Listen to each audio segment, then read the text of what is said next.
দেখুন ফ্রেন্ডস, আমি ফ্লাইটে বসে আছি আর একেবারে আমার মুখের ওপরে রোদটা এসে পড়ছে। সূর্য দেখতে পাচ্ছেন? আপনারা বোধহয় এখান থেকে অতটা বুঝতে পারছেন না, ফ্লাইটের ভিতর থেকে আমি দেখানোর চেষ্টা করছি।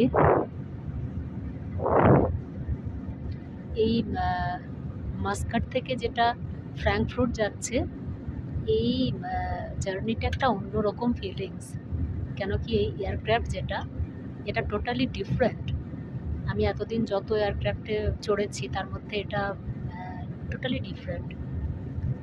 আর এই ফিলিংসটা যেটা হচ্ছে সেটা ঠিক ভাষায় প্রকাশ করা যায় না, আর ক্যামেরা বন্দিও করা যায় না। এটা একমাত্র নিজেকেই ফিল করতে হয়, অনুভব করতে হয়। এই ভালো লাগাটা ঠিক বোঝানো যায় না বলে।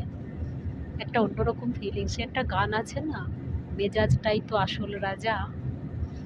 তো যেতে যেতে সেটাই মনে হচ্ছে যে সত্যি রাজার মতোই লাগছে নিজেকে। অসম্ভব ভালো লাগছে। অ্যাকচুয়ালি আমরা জীবনে অনেক কিছু অ্যাচিভ করতে চাই, কিন্তু তার জন্য মেনলি যেটা দরকার হয় সেটা হচ্ছে সেলফ কনফিডেন্স।